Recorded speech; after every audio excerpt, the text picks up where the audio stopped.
we cannot achieve anything as individuals. The only way that we are going to achieve anything and we're going to win power is by operating as a collective.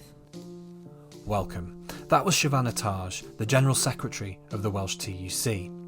I had the privilege of speaking to Shavanah about her recent experiences as part of a delegation that attempted to visit Abdullah Ocalan on Imrali Island prison. Imrali is Turkey's Guantanamo Bay. It's Turkey's Robben Island, and Ocalan has been kept there in cruel and barbaric conditions for 21 years. The delegation wasn't able to meet with Ocalan, but they were able to meet with trade unionists, politicians and activists from across Turkey. And Shavanah talks to me about her inspirational experience and how the trade union movement in this country can show its solidarity with the progressive forces in Turkey. I hope you enjoy this episode. My name's Matt, and this is the Freedom for Ocalan campaign.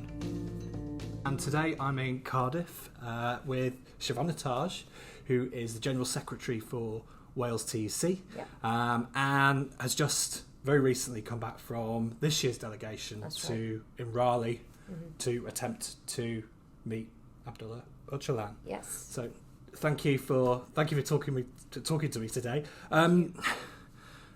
What was the delegation like? I mean, what was your experience? So this was my the first time that I'd been on such a delegation. I'd been to Turkey previously, about 10-12 years ago. I'd been there travelling with my sister, and I think it's quite interesting that when you are travelling to these places and you travel all over the place, you don't really understand exactly what's happening on the ground. Yeah. But you do get a sense of the people, the country, and your surroundings. And the reason why I refer back to that is because this time round, even going to Istanbul, for example, for me, you could genuinely feel that it was becoming a police state, and it was a police state. And it wasn't just in people's minds that the hostile environment existed. It was very real. It was very visible. You could feel the tension on the streets. There was armed police in most places. In fact, one evening we were walking through the city centre, and on the face of it, Istanbul has changed a lot. And when you walk through the main high street, it's kind of, you could be anywhere in the UK, for example, because some of the shops are the same shops and places that you find here. Like any other European city. Yeah. So you've got your Starbucks, you've got all of these like big corporate type of, setups there. And the people are just kind of hanging out and doing their thing. But then on all the side streets, there was heavy armed police. And you were thinking, if something was to happen at this stage, literally this area would be a lockdown and there would be nowhere for people to escape. Now, there was no indication provided or answer given as to why there was so much police presence. And I think that, that gives you a real feel for the type of operation that people are having to live under, and that fact that you're under such high surveillance, and up until now, I mean, I think that that was my initial reaction. Also, we went to Gezi Park, and again, having visited there previously, it looks very different now, obviously. And we were walking through and we took some photographs, and straight away there was security and police, and again they started filming us and watching us, so we were under a lot of observation and scrutiny straight away. So I think that what people need to do is, if you are going to be visiting Turkey, be mindful of your surroundings and question why that environment exists. Don't just assume that everything's okay, and don't just kind of get into this kind of idea that I'm just going away. Like a lot of people go to Istanbul for like a weekend now, don't they? Yeah. I'm going to have a long weekend. On a Thursday, I'm going to be off on Friday. I'm going to go there and everything's all good. Be aware of what's going on because there's a lot of change afoot. And when I was in that environment, I was thinking about the UK and the comparisons and the fact that we have got a very different government to the one that we've seen up until now. Yeah. Things have become much more hostile. The fact that people are being picked up very quickly. There's so much going on in terms of what started off to be very much focused around the Windrush that we saw in this country, and that was a big thing. The fact that people are now getting picked up, locked up, their immigration status, being questioned, being taken back to their country of origin. All of that stuff is happening, and then you look at Turkey and you think, are we that far off? That's really interesting because people have said before that Imrali itself is almost a kind of laboratory of oppression. The same terminology has been used for Diyarbakir, which is of course southeastern Turkey. And the argument is that what's sort of perfected against Kurdish people is then later used against the rest of civil society. That's right. And if that can happen there, then that can happen here. And that's the reason why I referred to Istanbul. And of course, in Diyarbakir, it was very similar. I guess the difference there is that our HDP colleagues and comrades really looked after us, and it was we were kind of escorted around. There was a lot more of that. Yeah. In Istanbul, we had a bit more sort of freedom. Right. To explore the city a bit more. Sure. And I think that was where you got a real feel for what was going on as an ordinary person. And HDP, of course, being the progressive, predominantly Kurdish party in Turkey. Yeah. And so so you went to Diyarbakir as well. Yes. What was I do want to come back to Istanbul, but what was the kind of differences between Diyarbakir and Istanbul? What was that experience like? So in Diyarbakir, we met with obviously we met with the HDP chair and vice chair, and what was for me really interesting about HDP is that they are committed to gender equality, and that's a very visible thing. In this country, we talk a lot about 50-50 representation, but it's interesting that they're already doing it. And people often look at Western countries like the UK and the States and other places and go, oh yeah, they've got these amazing models of democracy. But, these guys are doing it. Yeah. This is their norm. Yeah. This is how they want their country to look like. And as an example, they're making sure that that's happening within their own political structures. Yeah. And so that was really refreshing for me, particularly as a minority woman. It was really great to see that. So we met with many politicians, people who are currently under investigation for one thing. What was really interesting was there wasn't anyone that I didn't meet that wasn't under investigation, either waiting trial, had just come out of prison, or was under some kind of surveillance, or somebody that didn't know someone, i.e. their partner, a very close relationship with somebody. We met with human rights activists, human rights lawyers, we met with trade unionists, and for me, it was really shocking that, you're talking about trade unions that have sort of enjoyed membership of like 450,000 members, 500,000 type of them, and their membership in a period of year to drop to say 120. Those huge, massive differences. And when that happens in here, it's to do with cuts. It's to do with the fact that jobs have gone, or there's been relocations and reorganisation. In this instance, a lot of it is to do with the fact that union activists are being taken away. They're being locked up because they dare question the actions of the government. Something that we take for granted. We have the ability to exercise our right to freedom of speech. These guys don't, but they're still doing it. And they're still... And of course collective bargaining. And collective bargaining, absolutely, 100%, because the fact that they are still very, very clear that solidarity, collective bargaining, union power is the one way that they can achieve an equal level playing field for everybody, and not just for Kurdish people, but for all minorities. And again, what was really interesting in the conversations that we were having with trade unionists was that they were saying that this is not even about being Kurdish. This is a much bigger issue. This is a human rights issue.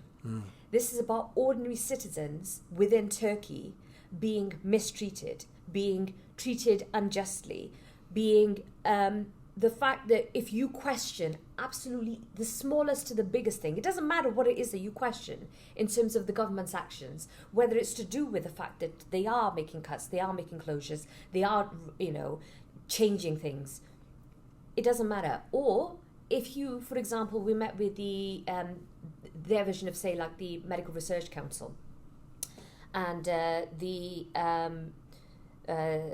sort of lead representative that we were speaking to, she was saying that so the Medical Research Council had put out a public statement.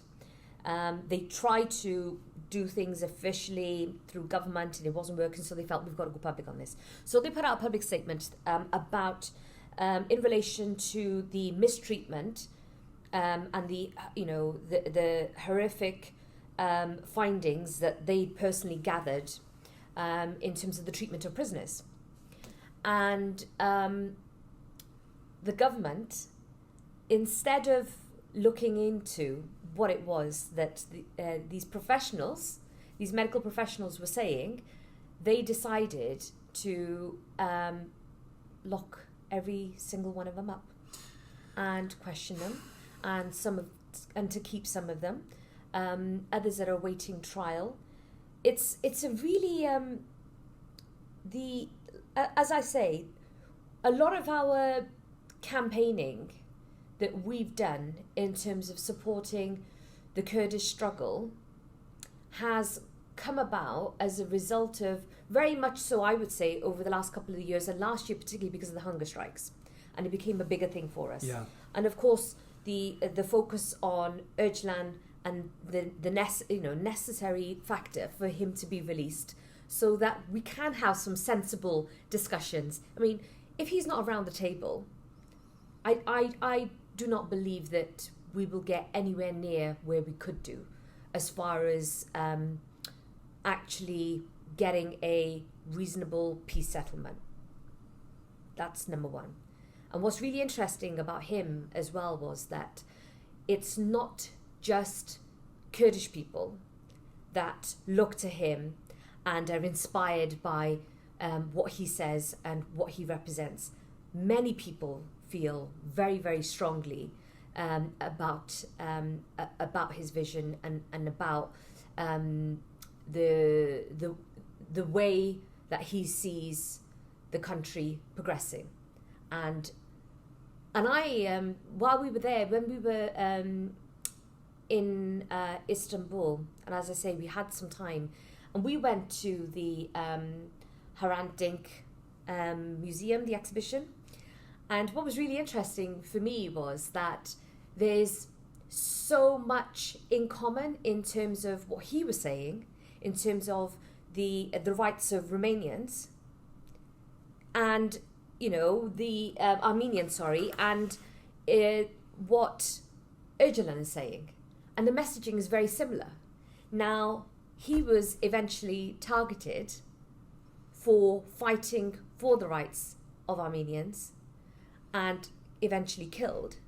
We now have Öcalan that's in this prison, in Imrali prison, who has a very similar message for people. That message was starting to filter down, and he's now, he's being locked away and kept away from having a voice for, like I say, for the ordinary person. So I think that we need to, as trade unionists, we need to be more aware, but we need to get better at demonstrating our solidarity. I think that, our delegation was talking a lot about saving Europe from the humiliation of silence. We said this quite a bit. And I was thinking, what does that actually mean? And I think that the way that you do that is it is really important for trade union branches to twin with their equivalent sector branches, so that they can share experiences, knowledge, show solidarity, of course, but also learn. This is it. I think we've got to learn from these people, because the way they organise and the things that they are doing is incredible. And it's inspiring. It should really give, as trade unionists, as socialists, progressives of any kind, Yes. It should really give us confidence, I think, that that kind of pluralism can really kind of not only take root, but in a sense, even though it is massively actively oppressed, but flourish to the extent that it has to be actively oppressed. Absolutely, exactly. And you're such a big threat. Yeah. And yet people are determined. Yeah. They are so determined that even when their life is on the line, they're completely focused on the fact that we cannot achieve anything as individuals. The only way that we are going to achieve anything and we're going to win power is by operating as a collective. So if you're listening to this and you're not a member of a trade union, go and join a trade union immediately. Absolutely. And support the campaign. And as I say, make sure that your branch is twinning with other branches out there, because we've got a lot to learn. And like I say, I look at what I really took away from this my time there is that we need to observe what's going on out there. We need to listen to people, and then we need to speak the truth about what it is that we see, and we need to ensure that the voices of ordinary workers out there, people who have become unemployed as a result of their trade union activism, their lives have been threatened, their families' lives have been threatened. And, one of the things as well in terms of a lot of the work that we've been doing in terms of the campaign, my involvement with the Freedom for Palestine campaign, for example, we eventually got into the space where we were talking about young people, and we were talking about young prisoners, and we were talking about the impact on young people. I think that we need to do that as far as this campaign is concerned as well, because when we met with many of the activists, they were saying, there are women prisoners who are given birth in prison. There are children that have only ever seen a prison. They are there up until at least the age of 16 with their mothers in prison. That is the life that they've had. That is the only life that they've had up until that point.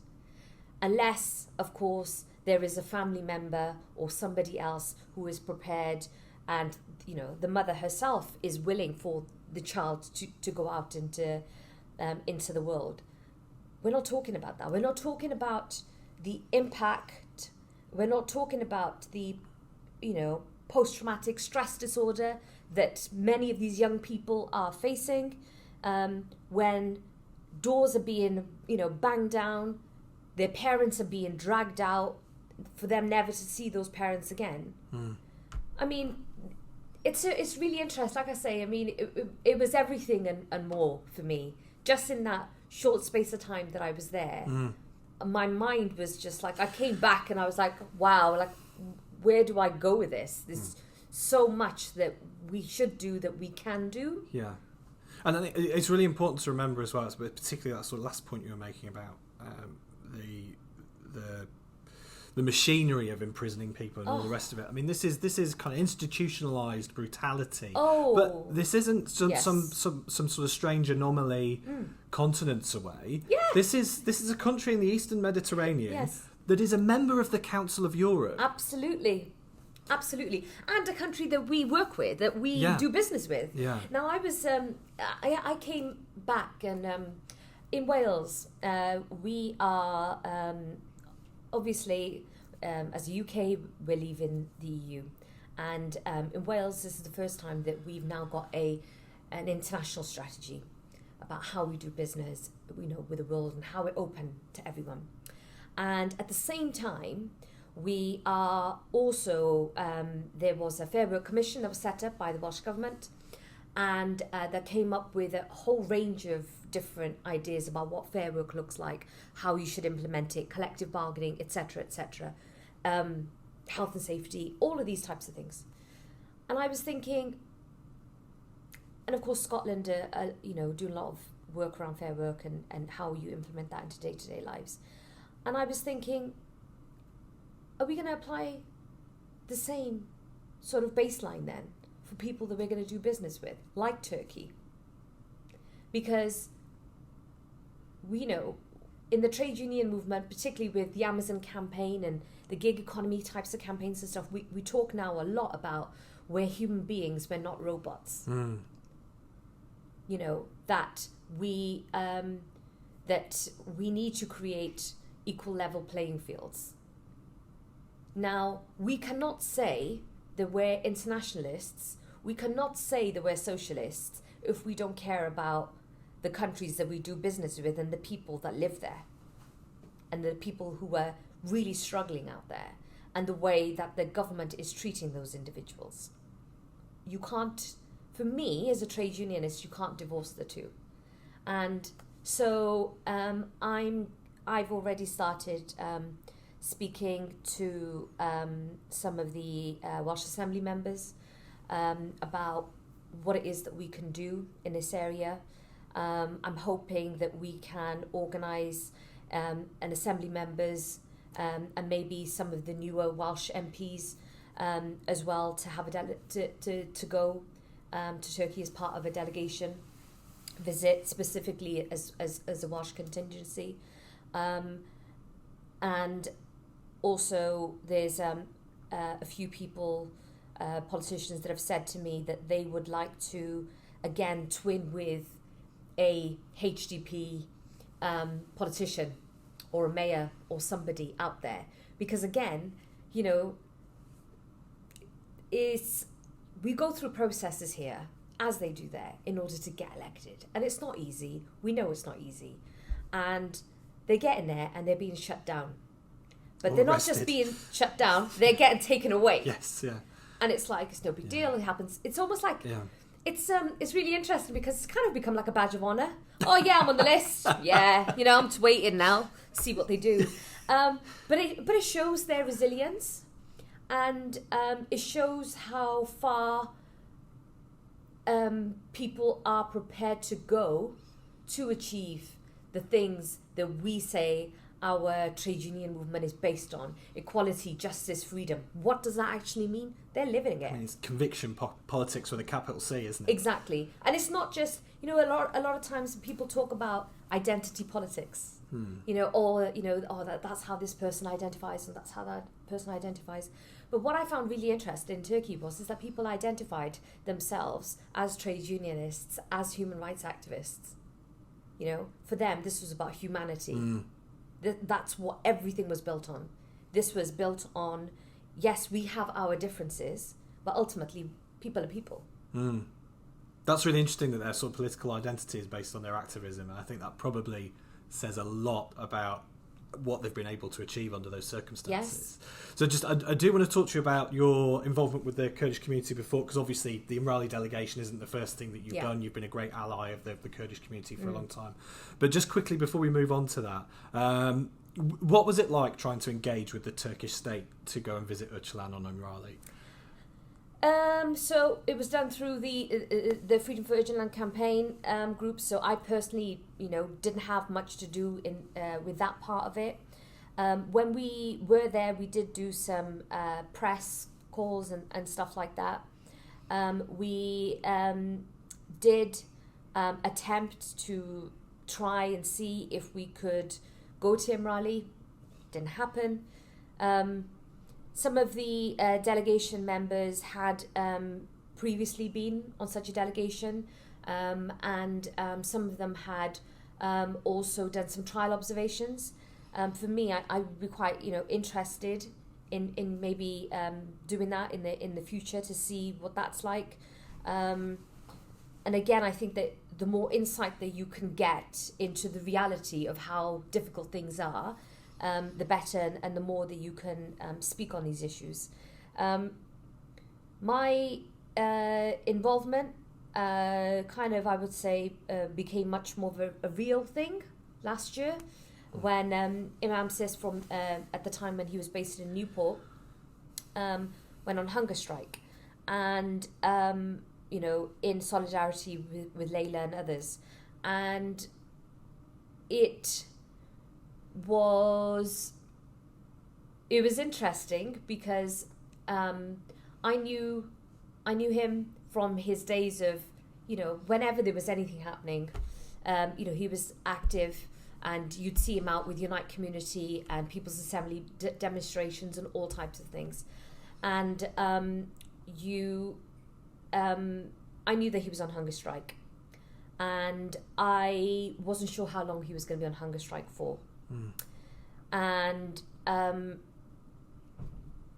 things got really bad, and I was contacted by some of his friends and some of his family members through his friends, said, look, we've all tried to get him to stop the hunger strike, and we could really do with, maybe somebody can go and convince him.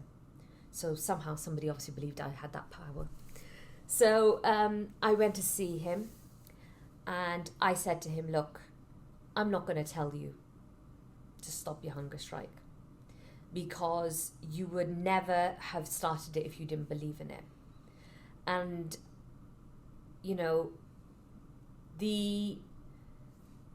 when people decide to go to that extent, I think that is a real, it's a very, it's a reality for them in terms of their conviction and their focus on what it is that they're trying to achieve.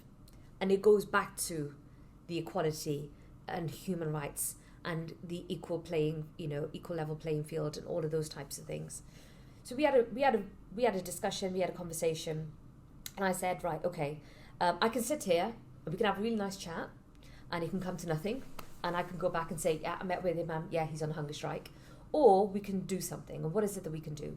And at that time, there was conversations that had been taking place with Plaid about possibly putting forward a motion to the Welsh Assembly. Now, whilst it was, considered a non-devolved issue, nonetheless, there were things that could be done. So Plaid put forward a motion in relation to the fact that nobody had seen Ercan for a very long time, that there was huge concerns about his mental health and personal well-being, that his family hadn't seen him and his lawyers hadn't seen him, and that in addition that there were so many hunger strikers. But the fact that there was someone who we saw as a friend of the Welsh trade union movement and activist here in Newport who was on hunger strike. And I had conversations with many of the Labour Assembly members, and I said to them, and I'll be honest with you, what I said to them was, Imam's not in a good way. And if something happens to him, and it happens here in Wales, how are you going to feel about it? Because when I had seen him, he was in a bad way, and there were lots of people who were really concerned. And you could see that he was determined to stick it out.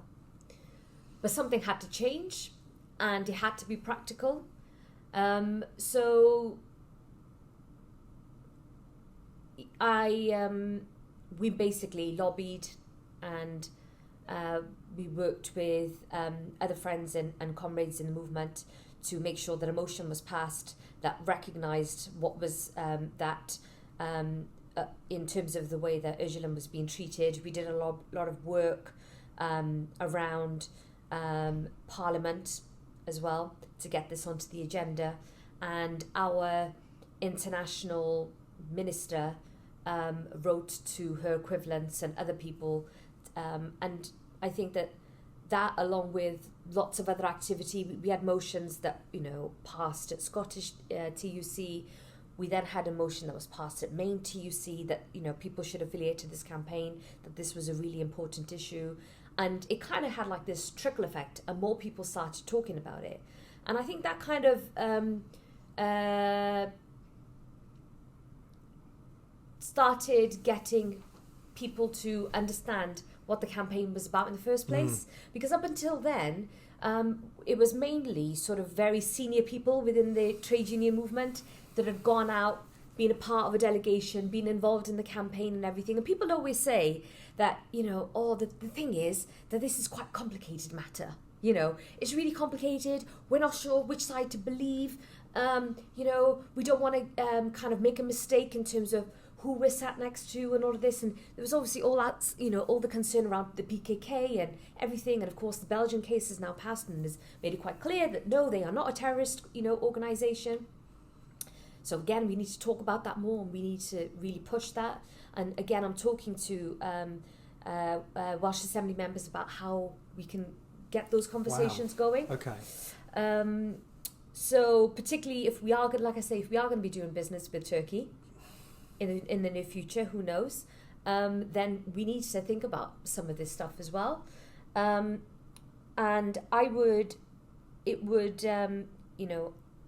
we need to have more HDP politicians, those that can travel, to come to Wales, to come to the Assembly, to meet with others here as well.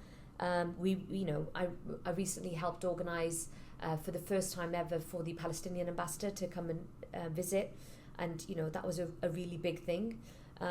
There's loads of things that we can be doing. It's not complicated. This is about people. Yeah, absolutely. It's about human life. Thinking back to kind of this time last year, Wales really was leading the way in this in this part of the world, without a shadow of a doubt. Yeah. I mean, the coalition of people locally that got behind Imam Sis. I mean, obviously the assembly members, but trade right the way unionists, across the People's trade Assembly. union movement. There were a group of like grassroots musicians. That created an album that really helped people understand the struggle and what was really going on and what that meant. There was loads of stuff that was going on, I don't want to, I guess, blow our trumpet too much, because we don't always get everything right. But yeah, it was a good moment for us. But I don't want us to kind of think we did our bit and we don't have to do anything more. Sure. Because that's not what solidarity looks like. No, absolutely. Absolutely. And sometimes people get busy as well, and it is a little bit of that, well, we led the way, now let someone else do it. Well, I'd love to move on to the plans for the future. But if you've made it this far, if you're watching this or you're listening to this and you're finding this useful in any way, please do. If you're watching on YouTube, like and subscribe. That's really important. If you're listening to this as a podcast, why not subscribe to the podcast? Why not tell people about the podcast? And also, if you can go to freedomforöcalan.org. There's a lot more information about a lot of the issues we're talking about here, but really importantly, we're a very small campaign. If you can afford to affiliate as either an individual or a branch, that's really, really important. That helps us build our collective voice. If you can make a donation, that's great as well. That website is www.freedomforöcalan.org, and I will, if you are watching this as a video, I'll put it on the screen right now. And you can also follow us on Twitter @OcalanFree. So it sounds like you've got lots of plans for the future. You talked a bit about twinning with trade unions and working more closely between HDP and AMs. Do you want to talk us through some of your vision of the future, as it were? So I think that we've started something and we need to build on it and we need to move forward. as the HDP will have their conference, coming up in May. We need to make sure that, like I say, that we've got a really good, strong Welsh delegation contingency. I'm also really trying that a lot of the new Labour intake, the new MPs, for them to start supporting the campaign and getting involved in the cross-party group as well in Parliament. For us to look at maybe setting something official up here in Wales as well, if we can, at the Assembly. That's what I would like us to be doing. And the other thing that I have been very keen on doing is to talk to the Kurdish community here and, feed back to them in terms of, my visit, what happened, the people that I came across, the things that we're looking at doing, because it's very important that we're not, that we stay connected to the Kurdish community, because it was through them that we got involved in the first place. So we shouldn't just go ahead and do things on their behalf. Yeah. It is really important that they are part of that, because it is their voices are much more important than mine are. I'm here to assist and to be an ally, to help get those stories out and to use the connections and the networks that I have and hope the other people that I speak to will have. But their voices are fundamental in all of this. And, so I'm always very conscious of that it's not about, Shavanah Taj is what she's got to say and she's done X, Y, Z. No, that's not what this is about. So we've got to do that. And, to remind people that, we get it. We do understand. And, we were having this conversation, while I was in Turkey, I was asking people. So there's been a lot of talk about, in the same way as we've got the boycott, divest campaign for Palestine. And there's been questions being asked, should we do the same thing for Turkey? Should people not go on holiday to Turkey anymore? What is it that you should be doing? Should there be a ban? Don't buy Turkish goods, all this type of stuff. So this conversation is taking place. And it was quite interesting that there was varying views, even within HDP, in terms of what you should or shouldn't do. And so I would say to people that if you are planning to go out there, make sure that you get in touch with the Freedom for Islam campaign and find out from them if there are things that you can do whilst you're there. If you can meet with people, if you can take something away from your visit, other than a suntan, that would be something, right? That would be a really good starting point. But I think that ultimately, people who live there and are trying to work out there, we need to be supporting them. So go out there, spend your money out there, support local economies, but try and support in the right places. Sure, completely understand. Because, like I say, when you're walking around, it's these like big international corporations and companies that are existing out there that are all over the place and stuff. And you're thinking, how is this happening? And then at the same time, in certain parts of Turkey, things are that bad economically for people, where, some parts of Turkey where their houses are being completely destroyed, villages have been torn down completely, given the close proximity with Syria and so forth. And nobody's talking about it. It's like this, that's a casualty of war. And I think there's, people have forgotten that. Some people don't even know that is happening in the first place. People don't know about that. And that's a part of Turkey. But that's the part of Turkey that no one talks about. And, in some parts of Turkey, things are that bad economically for the ordinary person, where, you're having, like here, we have had situations where, because of austerity, because of, the destruction of the social security system that we all knew to exist at the time, there are people who are dying as a result of government cuts. They are dying because of sanctions or committing suicide because everything has just become too much. They're under so much stress.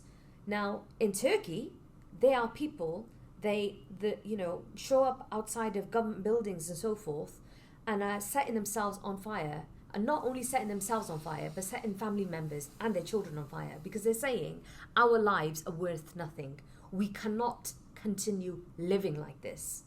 So the economic injustice as a result of the hostile environment, as a result of everything that is going on, that's another area that we really need to start talking about.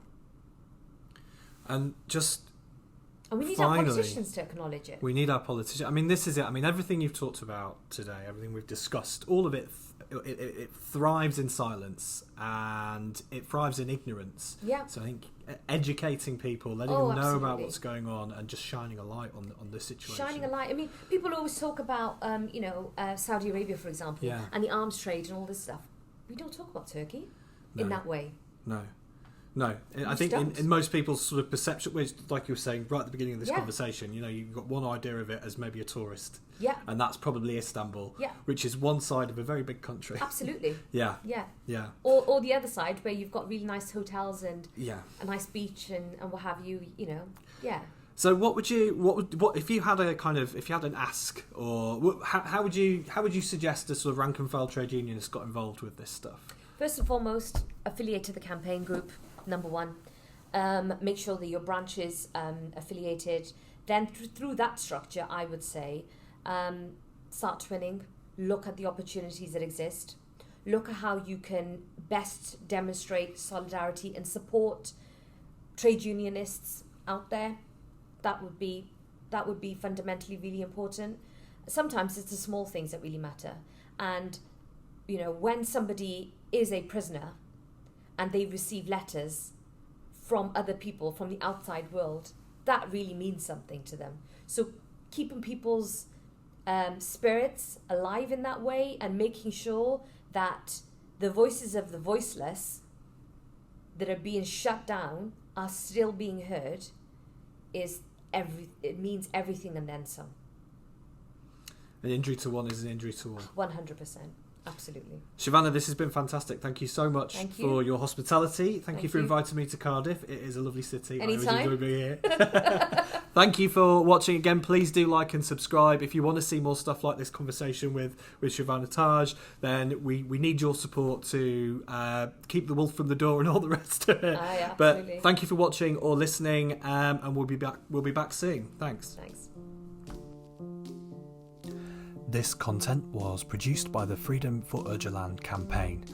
Our music is unsilenced by Kester and is licensed under Creative Commons. If you've enjoyed this content, please leave a review or comment and share on the social media platform of your choice.